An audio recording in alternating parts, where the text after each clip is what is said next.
Becky. Can Miss Becky please raise her hand, bro? Better call Becky with the cool Yo, hair. what's good? It's your girl Becky, and yes, I do have good hair, also known as Becky the Poet. Welcome to my podcast, Spoken Word. So, what is this? Week 2 of season 2? No, season 3. Yo, I'm tripping, still sleeping. I went to Broken Bow this weekend with my cousins and spent some family time, and it was pretty dope. Oh no, when y'all hear this, it'll be like a whole week later. You know what? I just haven't been sleeping, but thinking about some things, man. But I learned that in life, you gotta take care of yourself, spend time with family, and appreciate what you have now. Don't worry about the future too much, because if you do that, you're not gonna be ready for what's going on right now. So, furthermore, let's get into the episode. We have a special guest. This special guest actually reached out to me, and it was I was happy. I was like, yes, I like when people reach out to be on the show, and I was like, I have to have him on the show. I heard a song. He sounds like Kendrick Lamar, and I was like, okay, one of my top 5 favorite rappers, I would say. And so we made it happen, and we made it happen fast. So go ahead and introduce yourself, special guest. What's up, everybody? It's Maximilian, Prince of a King, and I come from Duncanville, Texas. Thank you. So what's your story? Really, as far as rap, or as far as just life story? Whatever you want to see. Okay, so life story, man. Sounds like I'm about to write a book. When it comes, You probably should. when it comes to my life story, there's nothing too complex, man. I love when people, or I love it, but I hate it. I hate when people give a life story and it's like this most dramatic thing that's ever happened, but you be like, okay, nigga, get this point.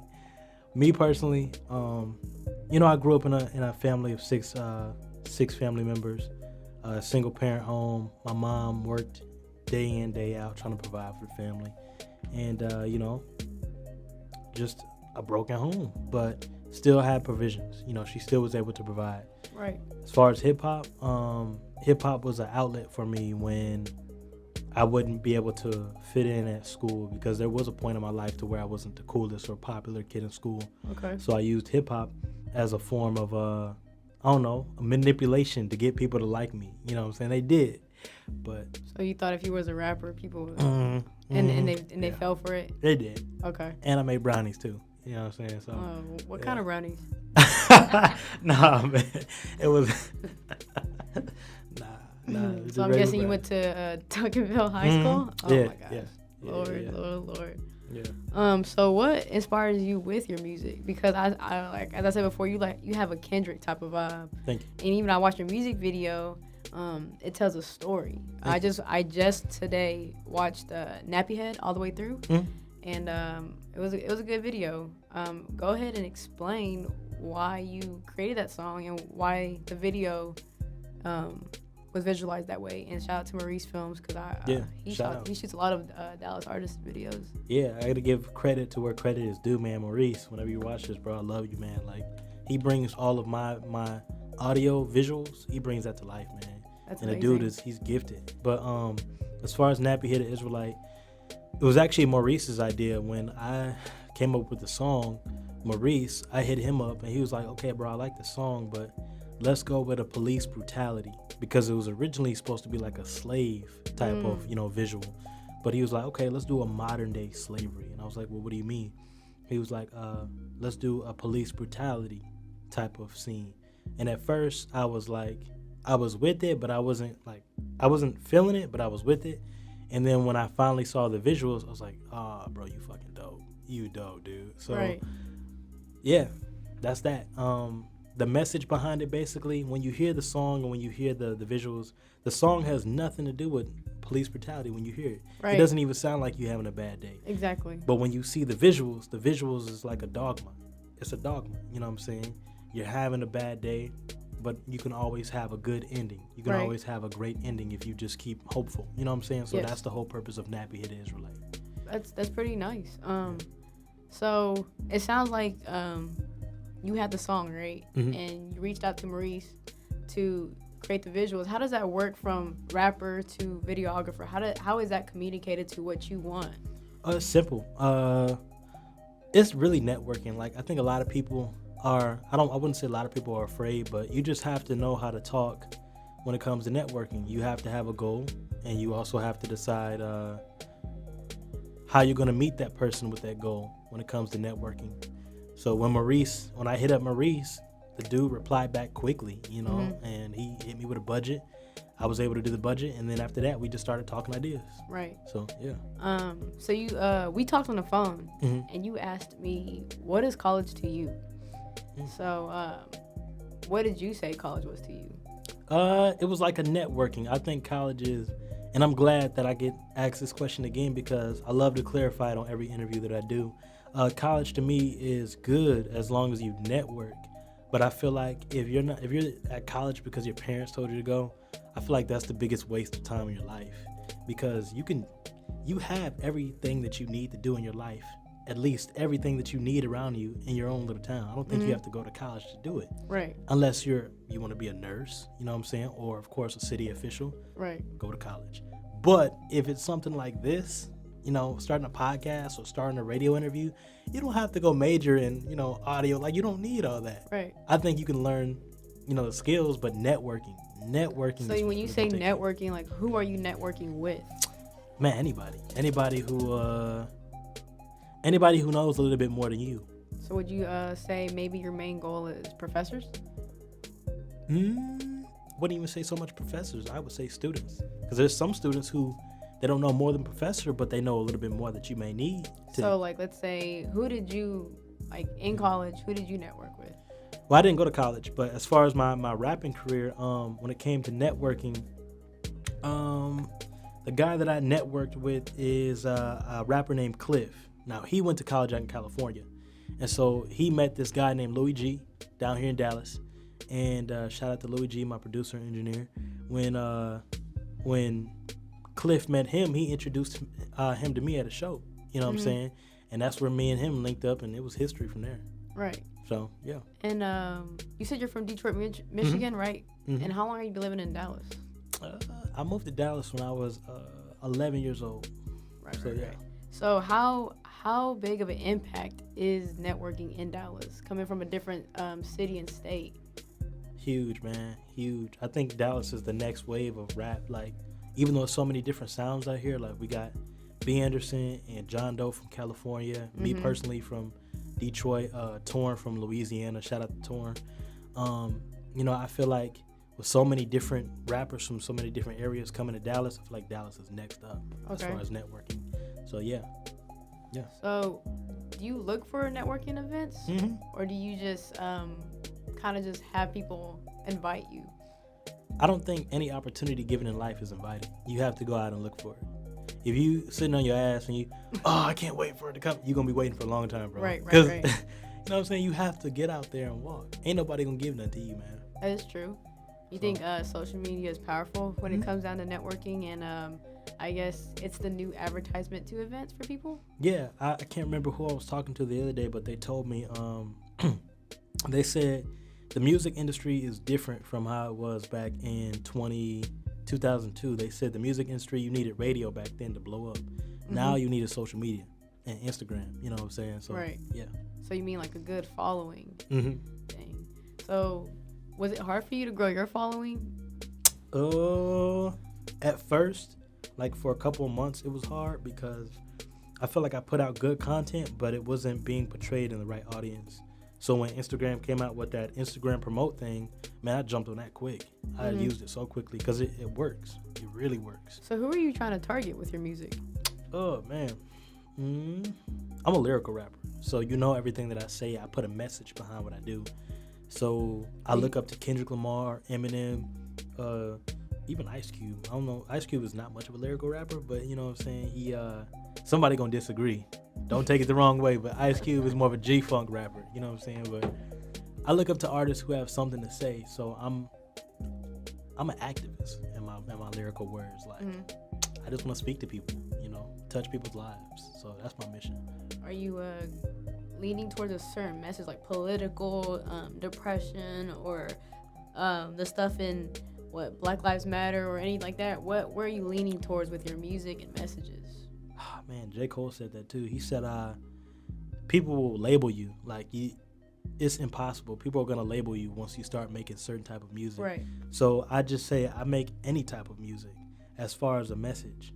Like, I really love J. Cole because when you look at Born Sinner all the way up to KOD, Right. you can see there's a message, and it's a different perspective in each message. True. So that's me as an artist. You know, I just want to be an artist and portray the feelings that I feel that every other person will feel but doesn't know how to say it. You know what I'm saying? Mm-hmm. So yeah. Before you had hopped on here, we had a 2-minute phone conversation, Mm-hmm. and you said you were a poet. Mm-hmm. So how did you become a poet before you became a rapper, or was it like around the same time, or what?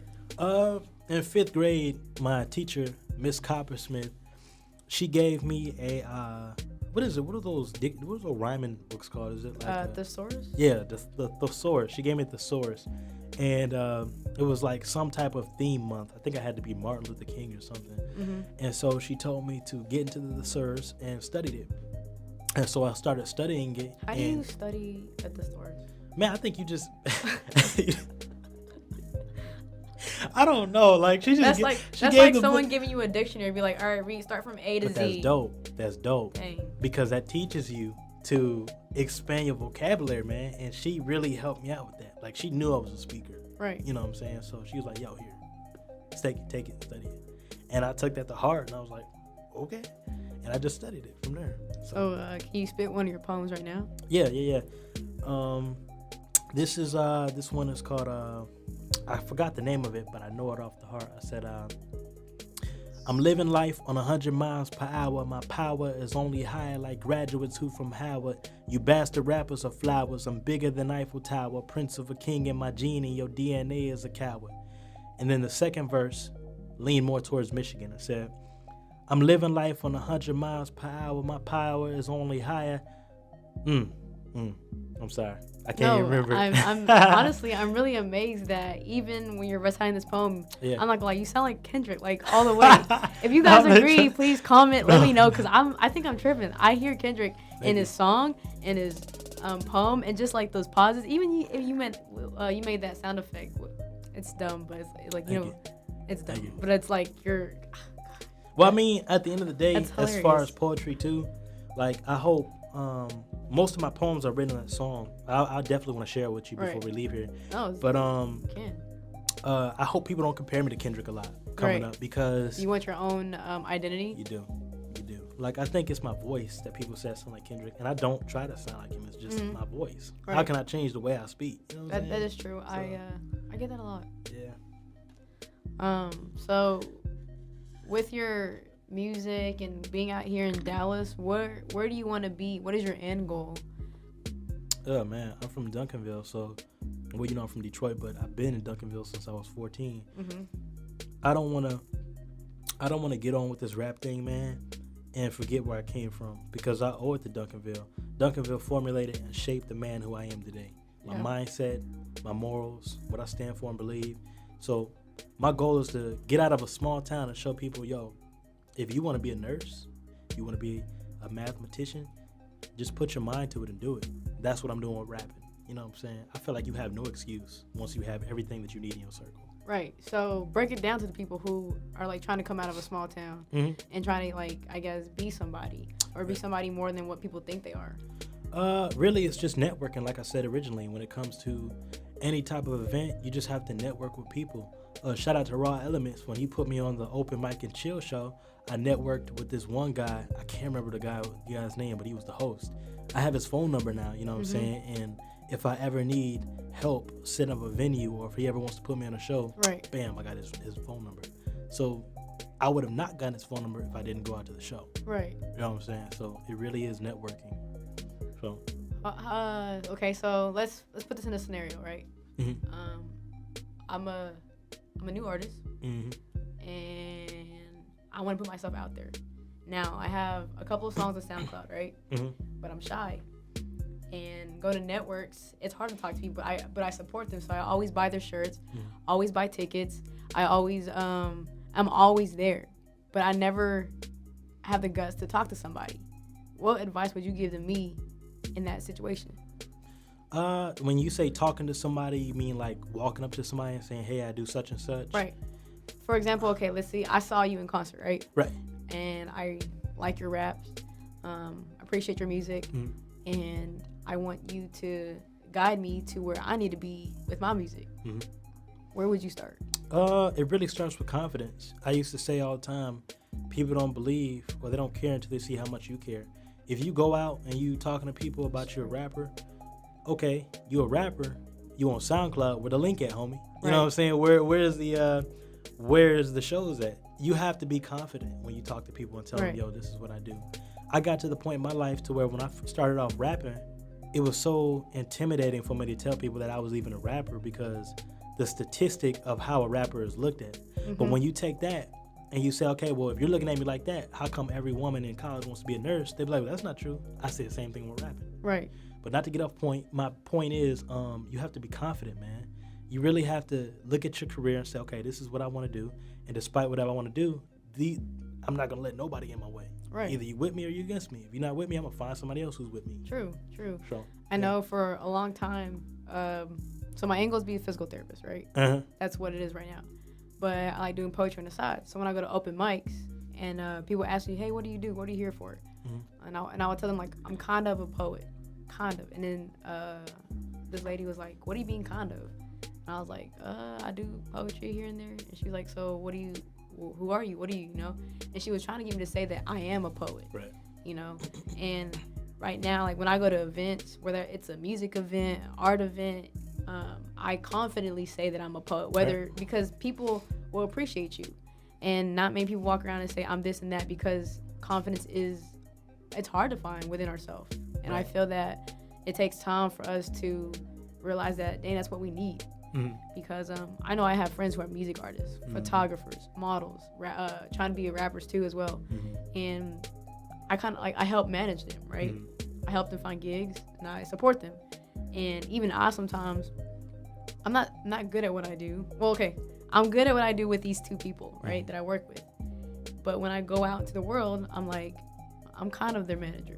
And people are like, what you mean kind of? Because you look like you're doing something right. You know, you directing the shoot, you booking it for them. Right.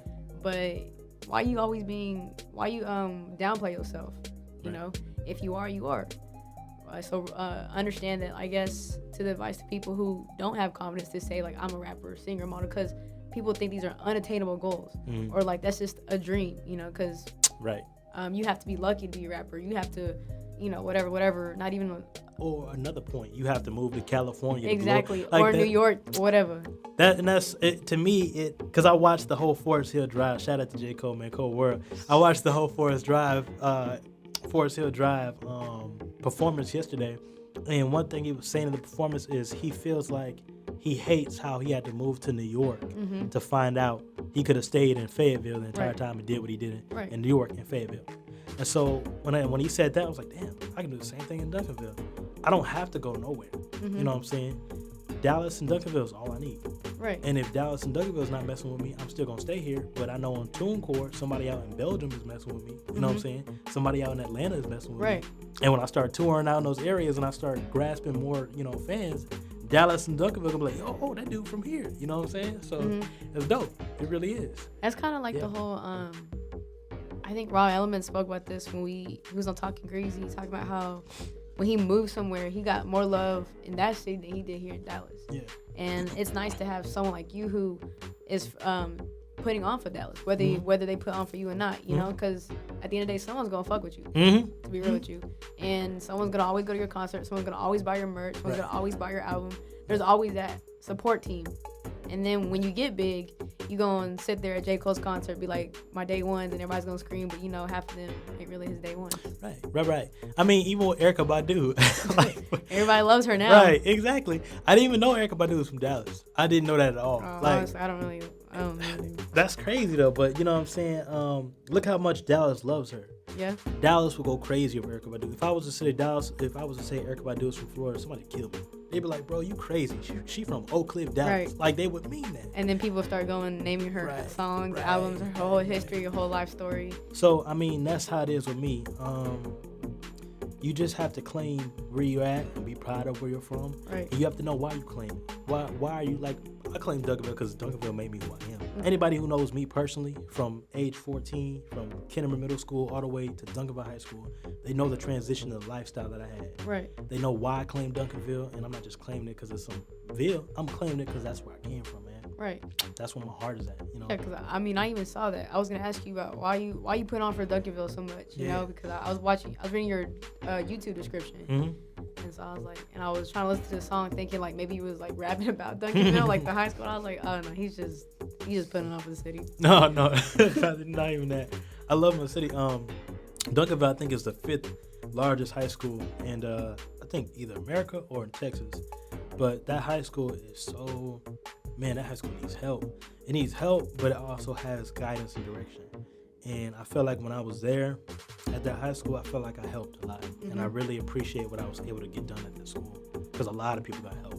That school has mentally unstable people, but also very inspiring, intelligent people when they put their mind to something. Right. You know what I'm saying? So, yeah, Duncanville. That's amazing. So, we're going to go ahead and break down this episode. So, what are 3 advice you would give to somebody who's from a small city trying to get big in their own city? Just network and get yourself out there. One more. And be confident. Be confident in what you do. So we're about to get to the poetry section. Yeah. And I was gonna ask you, want to read something? All right, go ahead and give it a title, and go ahead. It's all on you. You want to go ahead? You can use your phone. Yeah. If you want to, I got some off my phone that I wrote. This was a long time ago. Let me see. Thank you, sweetheart. This one right here is. Dang. Okay, so this one I wrote, and honestly, I'm gonna read this. This is something off the project that I worked on, but it's still, I would consider it a form of poetry, of course. But it's called "We Just," and it represents the relationship, I guess, that we had. You know what I'm saying? I feel like You talking about you and your girlfriend? I feel like I wasn't as man enough as I was in the beginning. Like, I ain't gonna lie, I was doing some fucked up shit. I was a fucked up individual. That's not good. But when I came to terms and when I told myself, and when I set myself down, I was like, man, I really do need her in my life. Like, she's good for me. I wrote this song, so it goes like this. Early in the morning, I'ma see you till I leave right. Only girl on my mind till I sleep tight. You can be my queen to fight. The meanest bride who feel only she is mine. The star you shine, my heart like the darkest night. We kiss and fight and fuck like a pair of dykes. Spare the hype, the truth is you my type. The only chick ever left that could set me right. The coldest kind that rub on your shoulders nice. Grownest type that act like a childish fight, but really wanna roll like dice from noon to night. She on my mind, she fly like a paracite. On my mind, but grain like a field of rye. On my mind, still I'm a bump and grind. I never really wanna fuck you dry, but fuck your mind, caress your heart. Teach you life is more than fighting, being right and closed-minded. The bond of a soul tying. I feel for you niggas who feeling the pussy addiction, but never really wanna hold alliance. Far from righteous. Nigga, you a kid in diapers. You fuck anything with eyelids. Then got the nerve to utter the words of calling them whores when her head game made a wifey. So that's it right there. You know what I'm saying? But that song, We Just, all of that represents is every time people talk about sex on here, it's so funny. Nah, I mean, like, no, there's nothing wrong with it. It just catches me off guard because it's just hilarious. But I love it. I love it. Honestly, that's a good way to, to show your love for somebody. And I can see transitioning from how you saw yourself and then to where you want to be, and that's good. I really like that, and I'm glad you put that into your song. Thank you. Because it's not about screaming in mics and talking about nonsense sometimes. I like artists who share a message or who speak about truth within themselves. It's not just about like the politics or whatever. It's whatever you feel, and I respect that. Thank you. Man, that's hip hop. Hip hop is whatever you feel. But that mumble shit, oh man, like, I ain't gonna lie, I do mess with some of that mumble rap sometimes, but I feel like it has a right place and time. Yeah. And I mean, hey, like, can't off people for what they like and for what we support. You can. It's their own category. But tell them where they can find you on on social media. So you guys can follow me on Instagram at officialmaximilian. And you can also stay elated and updated on more content at www.princeofaking.com. All right, here you go. There you have it. We have official Maximilian here on Unspoken Words Podcast. Show some love on the Instagram. Show some love on our Instagram. Subscribe to our YouTube, Unspoken Words Podcast. This video footage will also be on YouTube. If you want to know more about him, find him on social media. And we out, y'all. Becky, we got the phone. Yeah, tell Becky to pick up the phone. Oh my God, Becky. Can Miss Becky please raise her hand?